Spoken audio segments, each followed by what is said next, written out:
Kasaragod തലപ്പാടിയിൽ Karnataka RTC bus ഓട്ടോയിൽ ഇടിച്ച് 6 പേർ മരിച്ചു. 4 സ്ത്രീകളും ഓട്ടോ ഡ്രൈവറും 10 വയസ്സുള്ള ഒരു കുട്ടിയുമാണ് മരിച്ചത്. അപകടത്തിൽ നിരവധി പേർക്ക് പരിക്കേറ്റു.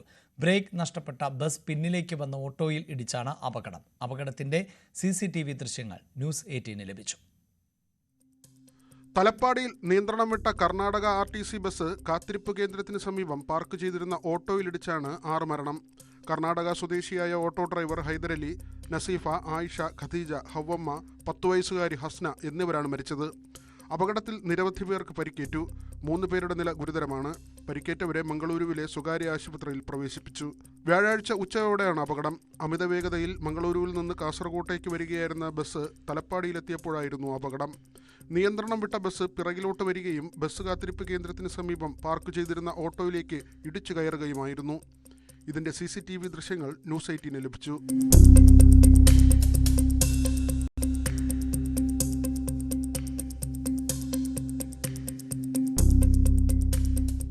മൃതദേഹങ്ങൾ മഞ്ചേശ്വരം താലൂക്ക് ആശുപത്രി മോർച്ചറിയിലും മംഗളൂരു ദർലക്കട്ട ആശുപത്രി മോർച്ചറിയിലും എത്തിച്ചു. ന്യൂസ് 18 കാസർഗോഡ്. KV ബൈജു ആണ് വാർത്തയുടെ വിശദാംശങ്ങളുമായി ചേരുന്നത്. ബൈജു, വലിയ അപകടമാണ് ഉണ്ടായത്. 6 പേർ മരിച്ചിരിക്കുന്നു. അതിൽ 4 സ്ത്രീകളും ഉൾപ്പെടുന്നുണ്ട്. എങ്ങനെയാണ് ഈ അപകടം ഉണ്ടായത് എന്നതിൽ വ്യക്തതയുണ്ടോ? തീർച്ചയായും അഭിലാഷേ, ഈ ബസ് അമിത വേഗതയിലായിരുന്നു. അതിനുമപ്പുറം ഈ ബസിന്റെ കാലപ്പഴക്കം ഈ അപകടത്തിന് വലിയ കാരണമായി. പ്രത്യേകിച്ച് ടയർ തഴഞ്ഞ നിലയിലായിരുന്നു ടയർ ഉണ്ടായിരുന്നത്. അതുകൊണ്ട് തന്നെ ബ്രേക്ക് കിട്ടാത്തൊരു സാഹചര്യം ഉണ്ടായിരുന്നു. ഈ ബസിന്റെ ഫിറ്റ്നസ് പോലും പരിശോധിക്കേണ്ട ഒരു അവസ്ഥയിലുണ്ടെന്നാണ് നാട്ടുകാർ പോലും കുറ്റപ്പെടുത്തുന്ന ഒരു സാഹചര്യം ഉണ്ടായത്.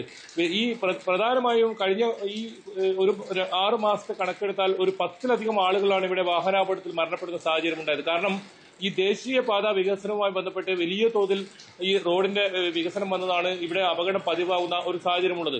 കഴിഞ്ഞ ഏതാനും മാസങ്ങൾക്ക് മുൻപാണ് ആംബുലൻസ് കാറിലിടിച്ച് 5 പേർ മരിച്ചത് ഇതേ സ്ഥലത്ത്, ഇതിന് തൊട്ടടുത്തുള്ള ഒരു സ്ഥലത്ത്. എന്നാലും ഈ അപകടം മംഗളൂരുവിൽ നിന്നും കാസർഗോഡേക്ക് വരുകയായിരുന്ന ഈ KSRTC കർണാടകയുടെ RTC ബസ് ഇത്തരത്തിൽ ബസ് കാത്തിരിപ്പ് കേന്ദ്രത്തിലെ സമീപം ഇടിച്ചു കയറുകയായിരുന്നു. അവിടെ ഉണ്ടായിരുന്ന ഒരു ഓട്ടോറിക്ഷ പൂർണ്ണമായും തകരുന്ന സാഹചര്യമാണ് ഉണ്ടായത്. ഈ ഓട്ടോയിലുണ്ടായിരുന്ന 5 പേരാണ് മരണപ്പെട്ടത്. അതിനുശേഷം ബസ് പുറകിലോട്ട് വന്ന് മറ്റൊരു ഓട്ടോറിക്ഷയിലും കൂടി ഇടിക്കുന്ന സാഹചര്യമുണ്ടായി. അവിടെ നാട്ടുകാരായ 2 പേർക്ക് കൂടി ഇത്തരത്തിൽ പരിക്കേൽക്കുന്ന സാഹചര്യമുണ്ട്. ഇവരും ഗുരുതരാവസ്ഥയിൽ മംഗളൂരുവിൽ ചികിത്സയിലാണ്. പ്രധാനമായും നാട്ടുകാർ പറയുന്നത് ഈ പ്രത്യേകിച്ച് കർണാടക RTC ബസ് ഒരു 3-4 മിനിറ്റിന്റെ വ്യത്യാസത്തിലാണ് ഇത്തരത്തിൽ സർവീസ് നടത്തുന്നത്. അതുകൊണ്ട് തന്നെ വലിയ തോതിൽ മത്സര ഓട്ടം ഈ ഭാഗത്ത് ഇവർ തമ്മിൽ തന്നെ നടത്തുന്നുണ്ടെന്നാണ്. അത്തരത്തിൽ അമിത വേഗതയിലായിരുന്നു ഈ ബസ് എന്നും പറയുന്നുണ്ട്. ഒപ്പം ഈ ബസിന്റെ കാലപ്പഴക്കം അത് ഒരു വലിയ പ്രശ്നമായി ഈ അപകടത്തിന് കാരണമായും ചൂണ്ടിക്കാട്ടപ്പെടുന്നുണ്ട്. അഭിലാഷ്. യെസ്, എന്തായാലും 6 പേരുടെ മരണത്തിന് ഇടയാക്കിയിരിക്കുകയാണ് ഈ അപകടം. മണ്ണാർക്കാട് കുന്തിപ്പുഴയിൽ ഗുഡ്സ് ഓട്ടോറിക്ഷയും സ്കൂട്ടറും കൂട്ടിയിടിച്ച അപകടം. കഴിഞ്ഞ ദിവസം രാത്രിയായിരുന്നു സംഭവം. 3 പേർക്ക് പരിക്കേറ്റു. കോങ്ങാട് കോട്ടശ്ശേരി സ്വദേശികളായ മണികണ്ഠൻ, രമേശ് എന്നിവർക്കും ചങ്ങലേരി സ്വദേശിയായ ഫവാസിനുമാണ് പരിക്കേറ്റത്. ഇവരെ മണ്ണാർക്കാട് മദർ കെയർ ഹോസ്പിറ്റലിൽ പ്രവേശിപ്പിച്ചു. കാലിനും തലയ്ക്കും പരിക്കേറ്റതായാണ് വിവരം.